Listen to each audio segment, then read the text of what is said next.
we're back to the big coffees. The very big coffees, although this just looks like a normal cup in my hands. We thought it's probably time for a severe caffeine update because Everything's f***ed. the world is just a mess. However, petrol's coming down again, so it's not all bad. Just as a wee background, I know we're doing Supra today. This, EGR, death, horror, misery. Subaru has a squeak coming from the back. Supra doesn't work. No hope. Look. Fiesta's fine, now that I've reattached the rear offside shock absorber again. Cars are fun. Welcome back to Tools and Track. It's time for more Supra pain, and this time it's going to really hurt. So, as you can see, we have literally picked up from exactly where we left off in the last episode. The car's still sat outside, but what I've decided to do is clean up these sooty plugs and re-gap them. Now the reason for this is we have established that the engine has got a blown head gasket. However, it's also got a misfire which I'm not entirely convinced is caused by that. So, as the plugs are out, I'm going to gap them again, probably a bit smaller than what they were, clean them up, put them back in and see if it just makes any form of a difference when I fire it up. And then when we bring it in, we're ultimately going to cry, look on various places for multi-layered steel head gaskets, fancy timing belts, water pumps, ARP head bolts, and just about any other little bit of improvement I can make whilst doing this thoroughly painful and annoying job. So we're obviously facing down the barrel of a very expensive and time-consuming problem with the head. So I want to do as much diagnostics to this as possible before we go, yeah, we're f***ed. So the first thing I've done, now bear in mind that we've got 6 coked up spark plugs and a misfire. Now, it's easy to go, well, if you've got lost compression in 2 cylinders, it could be that. But what I'd expect to find on 2 spark plugs is 2 of them to look different from the other 4. So that's not really the case. So my misfire could be down to something else, and I think most likely is. So we've actually got 2 problems to deal with. So what I've done here is I've pulled out the MAP. That's manifold absolute pressure. Slightly different at MAP, whereby that it sits in the manifold and just actually measures pressure, rather than airflow into the engine. These are obviously fairly accurate looking little things, and need to not be covered in oil. We also got a fault code from the OBD1 interface which said there was a problem with the manifold pressure sensor, so voila, it's coated in shit. And when we say coked, we don't mean Wolf of Wall Street. Yeah, we're more thinking carbon and oil and shit. Yeah, there should actually be a hole in that for measuring pressure. It's gone. So a liberal dose with the old brake cleaner to start with. This still might need a new sensor, and if it does, I've got the horror story because I can't even find one. I predict if that's blocked up full of shit, fixing that might solve the misfiring issue. However, didn't we disconnect that sensor at the side of the road and the problem persisted? I can't remember. But well, we'll find out. Yeah.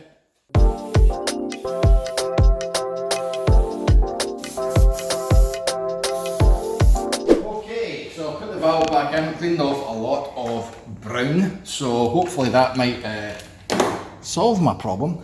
However, if it doesn't, I'm not really getting too hit up. This is just a throwaway thing. There's a good chance the valve might still be blocked because you can't really see inside it. There's a good chance it's not been blocked, I don't know. Fundamentally, if this does make a change, it's a win, and if it doesn't, I'm not going to get too caught up about it.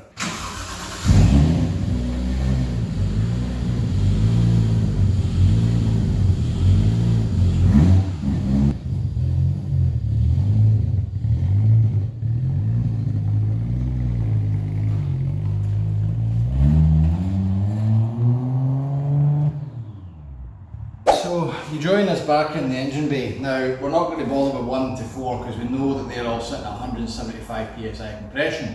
So what we've done is we've got a hold of a leak down tester. Now I've just used the standoff pipe for that, and we're recompression testing this rather than using the leak down because I had a suspicion that it might not be seating right, and that would be why we're dropping pressure.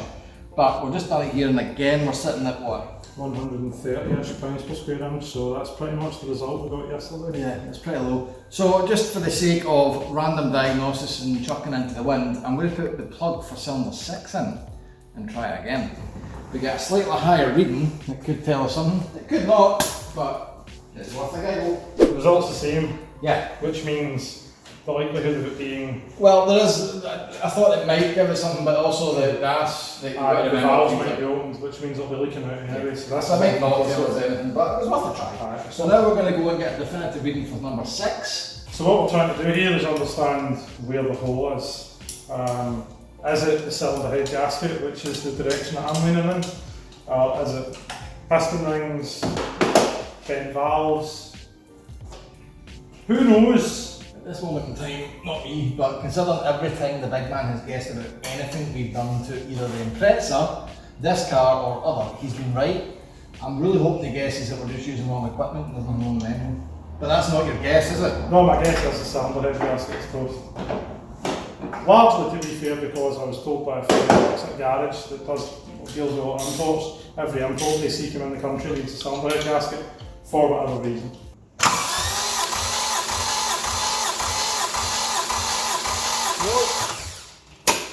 What did we get yesterday? 75 or 80. 140. Interesting. Very much so, because it's now higher than it was yesterday. I'll grab a coffee and I think about that. We've done compression tests and obviously we're 125 on each side.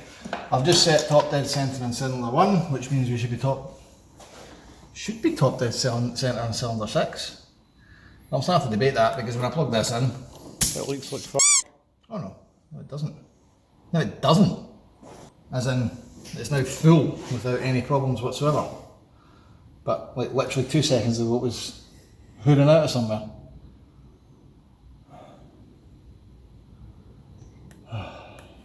A sticky valve. But why would the valve suddenly unstick itself? I mean... Because it's just had the air pressure to shut it. I'm bored of diagnostics. Let's just... The time has come. Let's In particular. let's get neat. Let's do the thing.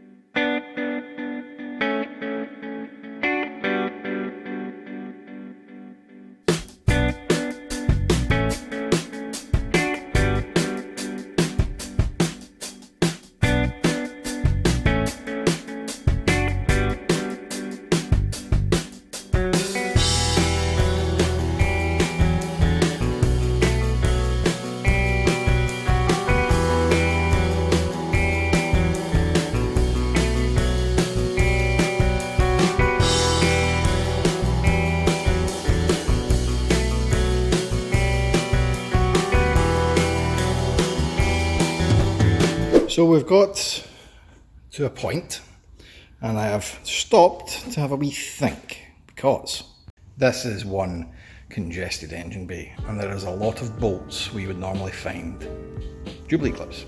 So for example, all of this stuff bolts together, as you can see over here. So these are all hard piped and there's only really one way they can come off. So I've had to be quite methodical about it and take it off in a certain sequence. Now, I've also found sheared bolts, so that's clear and present potential for boost leak, which will rectify once this is all off. So this is a good thing. We're finding issues, but the biggest issue by far that I found was when I left all of that side to soak in WD and started on the intake. And I found this. That is the MAP sensor. And before, when I looked at it, I was like, ah, yeah, there's a wee hose there, except there isn't, because it's held on with a cable tie, and when I looked at it, it wasn't. And we all know what that means. An engine that cannot measure pressure within the manifold will both richen it out and run like a lumpy bag of shit on idle, and then ultimately lean it out and pop and bang and splutter when you start to drive. Exactly the symptoms that I've been having. So that's good. That's not just a smoking gun, but I've actually found the bullet shell lying right next to it. So at least when we deal with all this lack of compression, when I put this back together I can rectify this with the proper hoses, because that's not the proper hoses. A cable tie is not how that's meant to live. So, good, I guess. But it would have been good to clock that before I stripped it all down so I could quickly fire up and see if it rectified the issue. Nonetheless, we know for when it goes back on. So, right, not for the first time in this endeavour have I had to put the car in the air. Two reasons for this. I'm going to drop the gearbox oil out.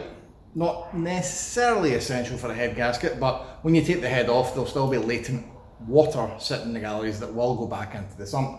So there's no way this oil's getting saved. But more importantly, with the inconclusive leak down test that I've just performed, I want to have a look at the oil and see if we've got any metal fragments in it. That's going to tell me if I've got a mechanical failure that's causing a loss of compression, for example the piston rings, or if it is indeed just solely the head gasket that might be to blame. Similarly, we're going to dump the coolant out because of, well, see problem one. I want to get as little coolant in this engine in it as possible so that when I take the head off, we don't get splash over. Plus, don't know how old the coolant is, so do a change. And then it'll be all fresh stuff going back in.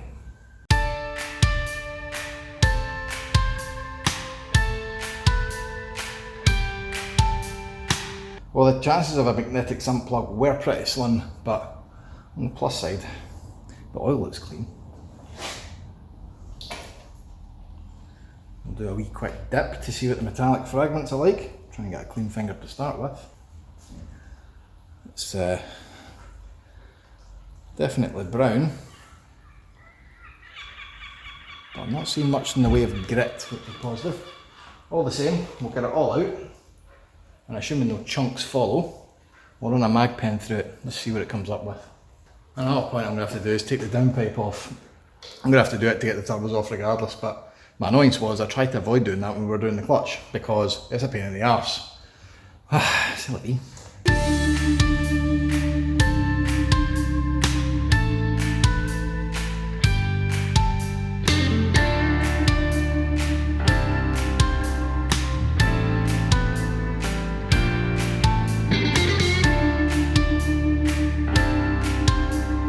Right, so I have left the oil to sit, nothing sparkly in there, barring some light crust, of which is probably dirt from the bottom of the pan. We are pretty good. That could have been on the mag pen, to be fair. Yep, happy with that. Nothing's degrading in the engine either. Next step, dump the coolant. And you'll notice the downpipe's still on. That's because one of the nuts is rounded.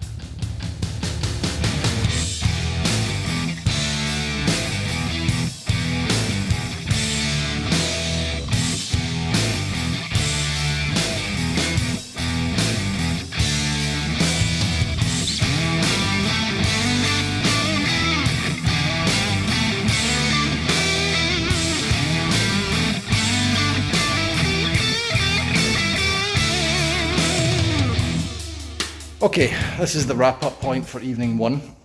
I've managed to get a good deal of gubbins off from the turbo side and disconnected some lumen inlet side, but the turbo side is really kicking my arse. Not to be surprised at, because it is, after all, the hot side and things will have been roasted. I also have had to try and work out the order this all comes off in, because clearly it's so tight in there that it only comes off one way. So what I'm stuck at the moment is as follows. All of these bolts that hold the manifolds on at the head are unpleasant and not very accessible from the below. So my game plan was, as you can see, to slacken off the bolts where the turbos go on to the manifolds. Now that's fine, the two underneath there are out, that one's loose, these two are loose, but there's one under here and oh my good god, does it not want to come off. It is tight and access is crap. So I'm going to have one last wee crack at it from above, and then I'm going to go to bed and think about it in the morning because I'm getting sore now. So yeah, things are tight. But the water's drained out as well. Water was in lovely condition, nice and Toyota red, so no worries there.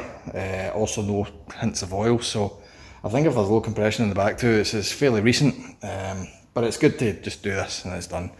So, next step for this, once the turbos are off, take the inlet off, take all the front end out, radiator out, take the timing belt off and the crank pulley, and then we're ready to touch the head.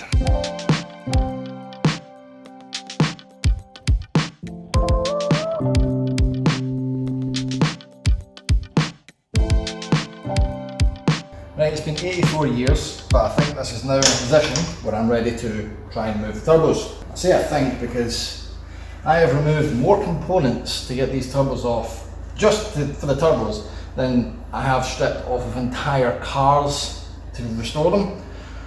This is one complex engine bay, but all going well, this should now lift straight off. Maybe not. There is something somewhere under here.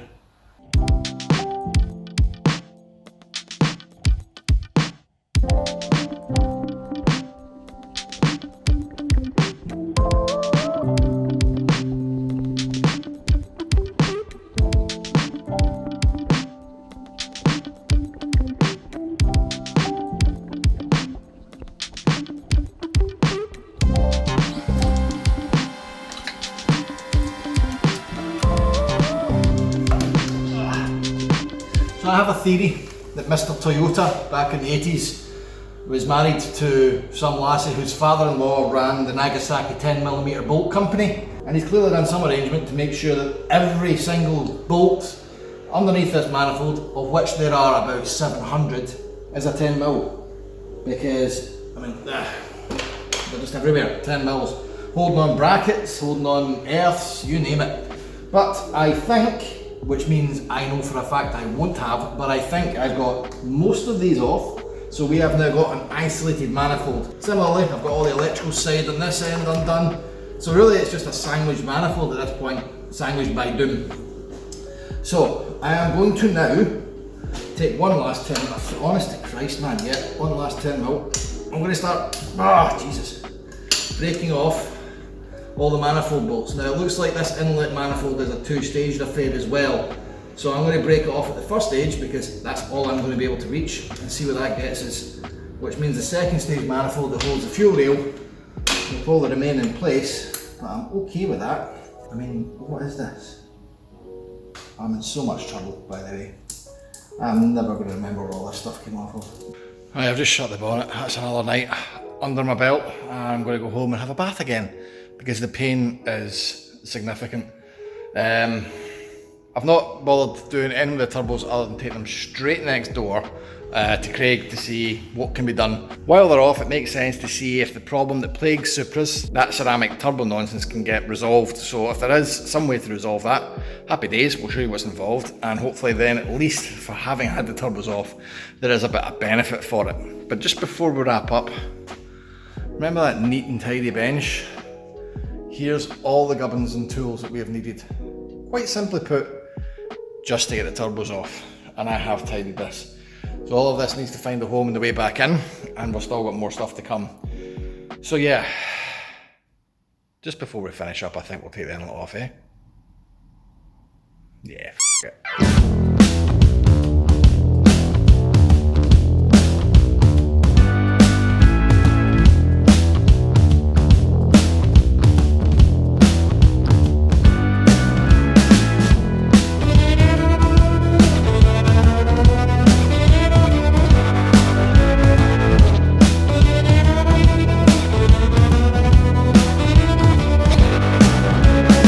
So that's it. Until the next time, guys, Patreon's run up beside the screen. Appreciate your help, massive support. If you don't know what that's about, patreon.com/toolsandtrack. If you just found this and you're a super fan, go and tell other super fans all about this, please, by doing the subscribe, share and like thing. Massive help. And until the next episode, guys, drive safe.